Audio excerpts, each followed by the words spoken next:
हाँ 10th class अपन economics के अंदर यूनिट नंबर फर्स्ट पढ़ेंगे, जिसका नाम है विकास, जिसको कहते हैं डेवलपमेंट।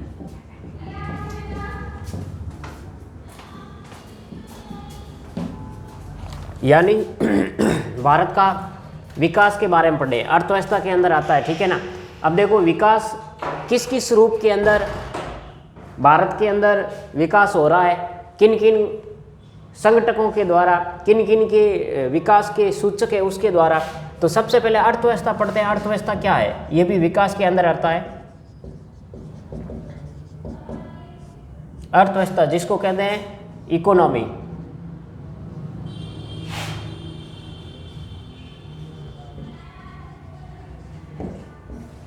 ठीक है ना। एक ढांचा जिसके अंतर्गत लोगों की आर्थिक क्रियाओं का अध्ययन किया जाता है उसको अर्थव्यवस्था कहते हैं। क्या है? एक ढांचा या तरीका, आप ये कह सकते हैं, तरीका जिसके अंतर्गत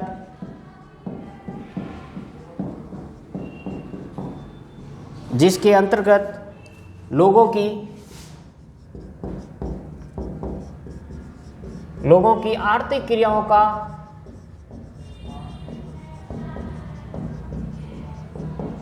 आर्थिक क्रियाओं का अध्ययन किया जाता है।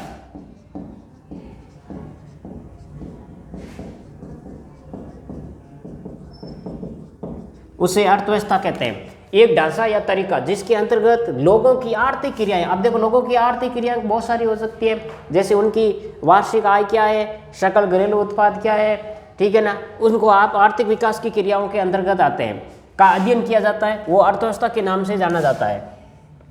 अब अर्थव्यवस्था के अंदर ही ये विकास वाला पार्ट आता है। विकास कई रूप में हो सकता है, स्वास्थ्य सेवाओं में, शिक्षा के रूप में, ठीक है ना, और विभिन्न जन सुविधाएं हैं, सार्वजनिक सुविधाएं हैं, वो विकास के रूप में आता है, ठीक है ना। फिर विकास के अंदर पहला आर्थिक विकास पढ़ते हैं। क्या? आर्थिक विकास। इसमें एक ऐसी प्रक्रिया होती है जिसके द्वारा एक अर्थव्यवस्था की वास्तविक प्रति व्यक्ति आय दीर्घ अवधि में बढ़ती है। यानी इसमें एक ऐसी प्रक्रिया होती है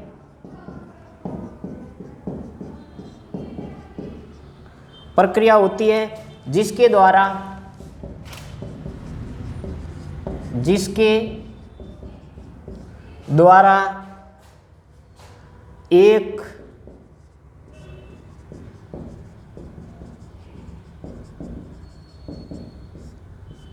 अर्थव्यवस्था की वास्तविक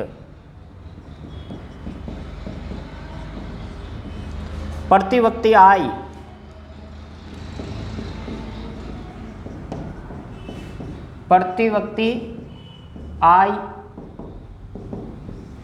एक दीर्घ अवधि में, यानी लंबी अवधि में,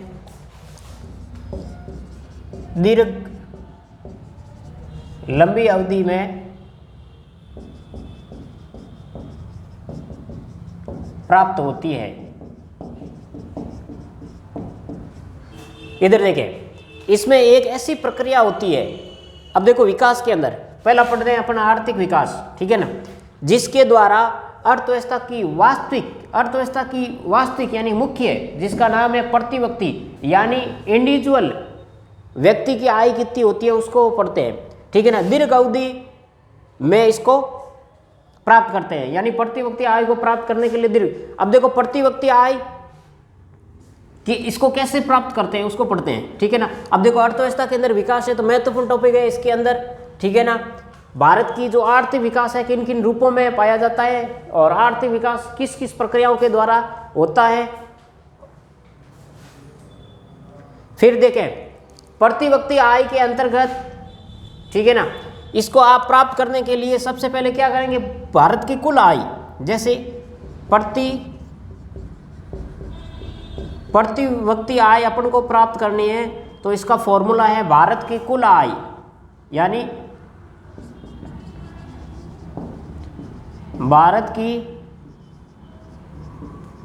कुल आय बटा भारत की कुल जनसंख्या, भारत की कुल जनसंख्या, यानी भारत की कुल आय में, इनकम में भारत की कुल जनसंख्या का भाग देने पर क्या प्राप्त होती है? प्रति व्यक्ति आय, यानी एक प्रत्येक भारत के नागरिक, प्रत्येक वयस्क पुरुष की आय क्या है, उसको कहते हैं प्रति व्यक्ति आय। अब देखो इन दोनों परिभाषाओं को याद रखेंगे। पहले तो अर्थव्यवस्था जो आपके मैंने लिख दी है, एक ढांचा जिसके अंतर्गत लोगों की आर्थिक क्रियाओं का अध्ययन किया जाता है। देखो लोगों की आर्थिक क्रिया, उसका अध्ययन किस में किया जाता है? अर्थव्यवस्था में। वो हो गई आपके अर्थव्यवस्था। अब देखो विकास, अर्थव्यवस्था का विकास किन किन रूपों के द्वारा होता है? आर्थिक विकास सबसे पहले, इसमें ऐसी क्रियाएं होती है जिसके द्वारा अर्थव्यवस्था की वास्तविक जो प्रति व्यक्ति है दीर्घ अवधि में इसको प्राप्त किया जाता है। प्रति व्यक्ति का फॉर्मूला आपको पूछे तो याद रखना, प्रति व्यक्ति निकालने का सूत्र है, फॉर्मूला है, यानी भारत की कुल आय, भारत की कुल आय ये किस में होती है? रुपयों में, ठीक है। फिर भारत की कुल जनसंख्या, पॉपुलेशन, यानी भारत की कुल पॉपुलेशन कितनी है?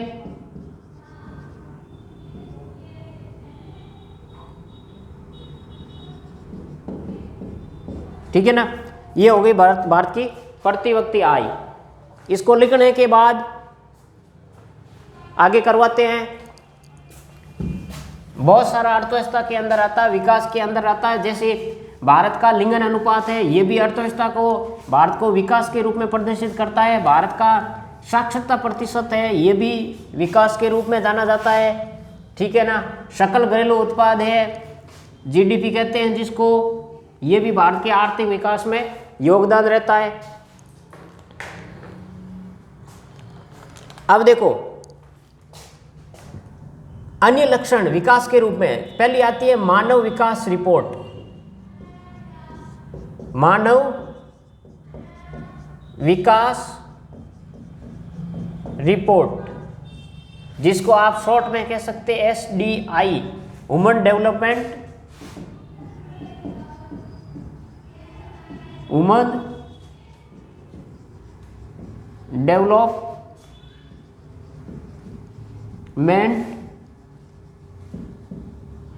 रिपोर्ट, इसको आप SDI कह सकते हैं। इसको कौन जारी करता है? मानव विकास रिपोर्ट संयुक्त राष्ट्र संघ का एक मानव विकास परिषद है, वो UNDP जो इसको तैयार करता है, UNDP, यानी ये संयुक्त राष्ट्र संघ का है, मानव विकास डेवलपमेंट संघ होता है। वो प्रतिवर्ष मानव विकास की जो रिपोर्ट ये प्रस्तुत करता है।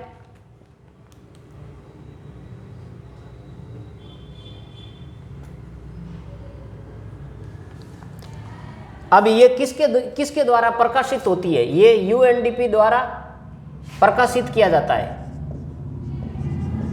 ठीक है ना। प्रतिवर्ष इसको प्रकाशित किया जाता है, प्रकाशित UNDP द्वारा प्रतिवर्ष, ठीक है ना, प्रकाशित UNDP द्वारा प्रतिवर्ष। फिर मानव विकास रिपोर्ट प्रतिवर्ष, रिपोर्ट के अनुसार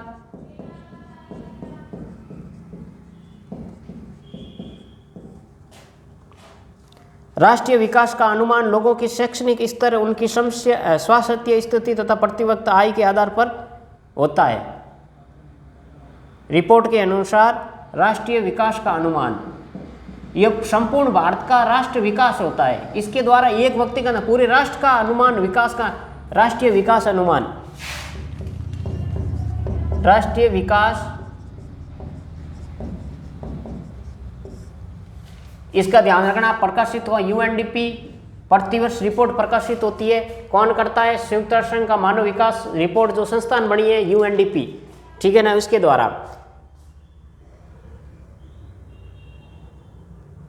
राष्ट्रीय विकास का अनुमान लोगों के शैक्षणिक स्तर, लोगों के शैक्षिक स्तर तथा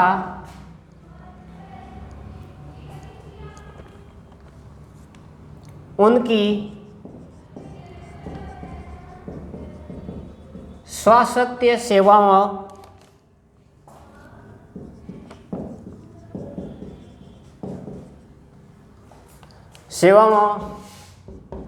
स्थितियों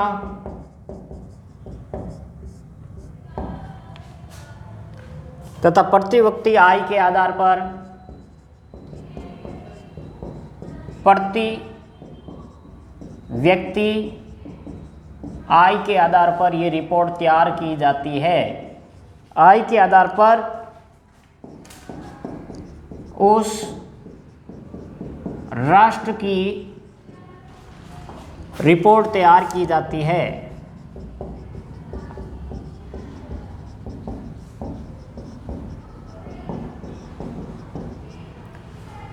अब देखें, मानव विकास रिपोर्ट है, एसडीआई इंपॉर्टेंट है, इसको याद रखना अनिवार्य है, इंपॉर्टेंट कर दीजिए। ह्यूमन डेवलपमेंट जो रिपोर्ट नहीं, इसको इंडेक्स कहते हैं।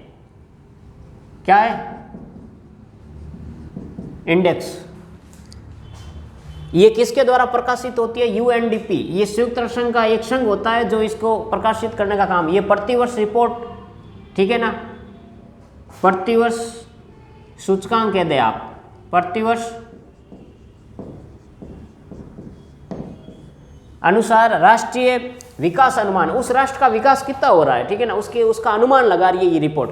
लोगों की एक शैक्षणिक स्तर किसके द्वारा तथा उनकी स्वास्थ्य हेल्थ जो सर्विस है उसके सेवाओं के द्वारा, उनकी स्थिति के द्वारा तथा प्रति व्यक्ति आय उनकी इनकम जो पहले आपने पढ़ा उसके आधार पर उस राष्ट्र की रिपोर्ट तैयार की जाती है जो मानव विकास रिपोर्ट होती है। ठीक है, अब अपन एक रिपोर्ट है ना, उसको आप उसका अध्ययन करते हैं। मानव विकास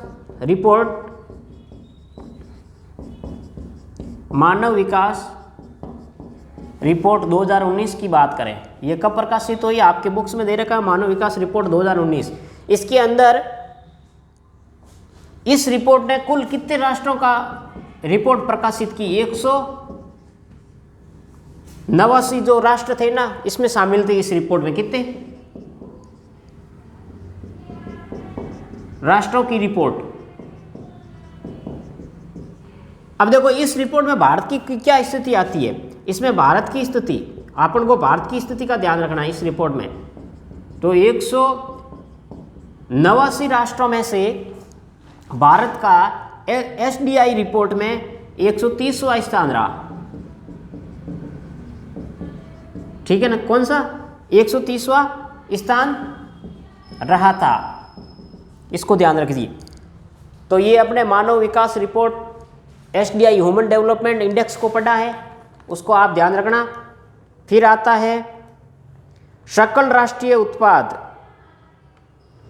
ठीक है ना, जो विकास के लक्ष्य पढ़ रहे हैं ना, क्या है? विकास के लक्ष्य, सकल राष्ट्रीय उत्पाद। दूसरा है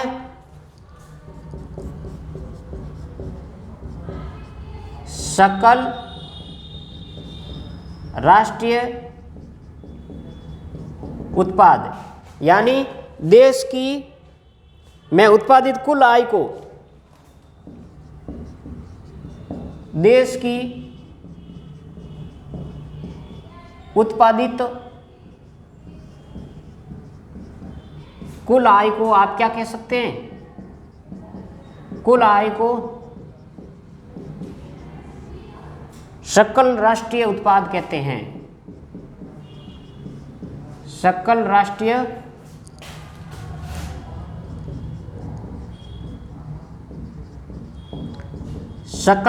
उत्पाद कहते हैं, यानी देश की उत्पादित कुल आय क्या कहलाती है? सकल राष्ट्रीय उत्पादित आय कहलाती है। देश की उत्पादित कुल आय को सकल राष्ट्रीय उत्पाद कहते हैं ना। फिर आता है इसके अंदर जो विकास के लक्ष्य पढ़ रहे हैं, ये भारत के अंदर स्थिति इनकी अच्छी होगी तो भारत एक डेवलप्ड राष्ट्र के रूप में माना जाएगा, एक भारत विकासशील राष्ट्र के रूप में माना जाएगा। फिर आता है शिशु मृत्यु दर, है ना। अगला कौन सा है? इसको साफ करता हूं, लिख दीजिए मानव रिपोर्ट, विकास रिपोर्ट, इसको इंपोर्टेंट कर दीजिए, जो महत्वपूर्ण बताई थी मैंने, ठीक है ना। फिर आता है अपना शिशु मृत्यु दर। अब देखें, भारत के अंदर जन्म लेने वाले बच्चों की मृत्यु दर जितनी कम होगी ना, उस राष्ट्र में, उससे क्या माना जाए कि उसमें स्वास्थ्य सेवाएं बेहतर है। तो एक राष्ट्र के अंदर स्वास्थ्य सेवाएं बेहतर होगी तो वो विकासशील राष्ट्र के रूप में माना जाएगा। तीसरा, विकास के लक्ष्य पढ़ रहे हैं। पहला हो गया सकल राष्ट्रीय उत्पाद, दूसरा आपने पढ़ा कौन सा, पहला आपने प्रति व्यक्ति आय पढ़ ली, दूसरा सकल राष्ट्रीय उत्पाद पढ़ा, तीसरा शिशु मृत्यु दर। शिशु मृत्यु दर यानी 1000 बच्चों में, 1000 जन्म लेने वाले बच्चों में 1000 जन्म लेने वाले बच्चों में 1 वर्ष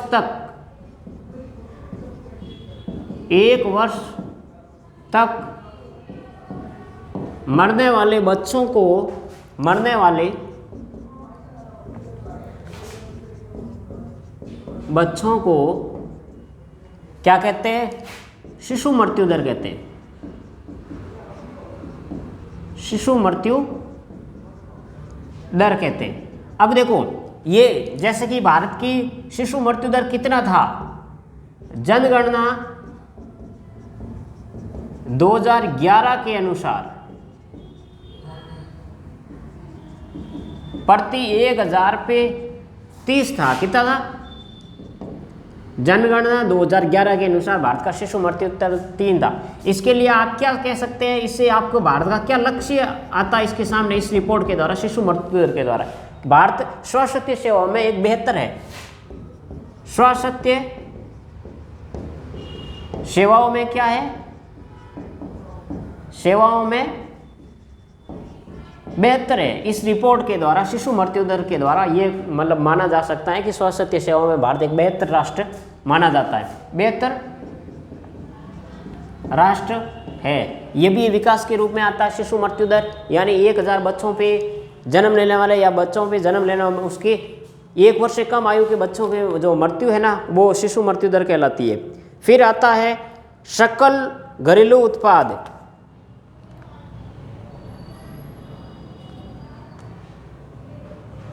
ठीक है ना, जिसको कहते हैं जीडीपी। क्या कहते हैं? सकल घरेलू उत्पाद। ये भी है ना सकल घरेलू उत्पाद। फोर्थ आता है सकल घरेलू उत्पाद, इसको कहते हैं आप एसडीपी। ठीक है ना, भारत की उसकी कुल आय में से निर्यात वाली आय को घटाते हैं ना, उसको सकल उत्पाद आपके। अब देखो सकल घरेलू उत्पाद जो कैसे आता है, इसको भारत की कुल आय में से निर्यात आय घटाने पर, निर्यात आय घटाने पर सकल घरेलू यानी एसडीपी प्राप्त होता है। बहुत इंपॉर्टेंट है, आपको पूछ सकते हैं, इसको महत्वपूर्ण इंपॉर्टेंट कर दीजिए। सकल एसडीपी जो है ना, कैसे प्राप्त किया जाता है? सकल घरेलू उत्पाद यानी भारत की कुल आय में से, भारत की कुल आय में से निर्यात वाली आय, भारत की कुल आय, टोटल इनकम में से एक्सपोर्ट आय आप घटाएंगे तो आपको एसडीपी प्राप्त होता है, ध्यान रखना। ठीक है ना, ये भी आता है। शिशु मृत्यु दर के बाद आपने सकल घरेलू उत्पाद इंपोर्टेंट कर दीजिए इसको।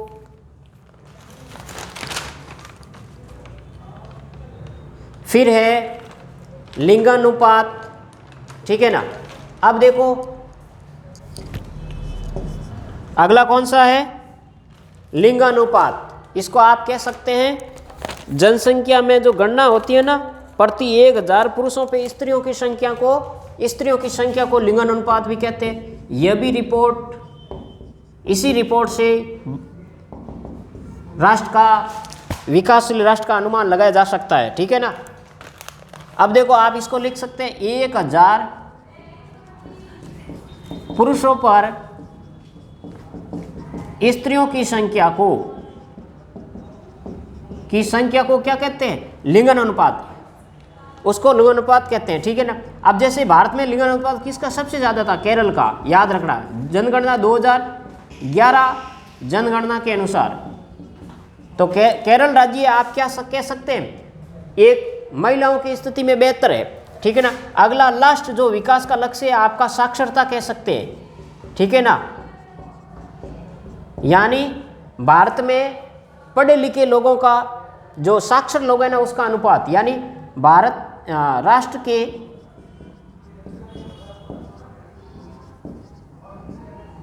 पढ़े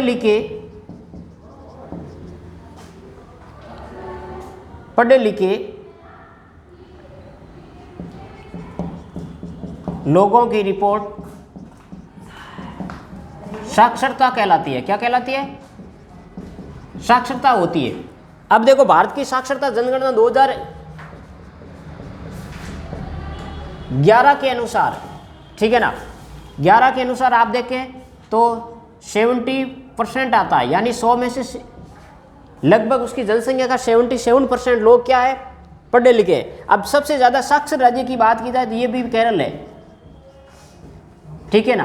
केरल की सबसे ज़्यादा साक्षरता है भारत में, राज्यों की बात की जाए। इसमें इसकी साक्षरता आती है लगभग 97% साक्षर लोग हैं। ठीक है ना। इस अनुमानित, ये आपके पाठ के जो मुख्य बिंदु है, जो विकास के अंदर आते हैं, वो मैंने करवा दिए। इस पाठ को आप कॉपी में नोट करके आपको याद करना है। और इसके अंदर एनुअल एग्जाम के 100% क्वेश्चन आने की संभावना है। नोट करने के बाद, नोट्स बनाने के बाद, आप लिखित नोट्स बनाने के बाद इसको याद कर लेना। ये भी याद। ठीक है। Thank you.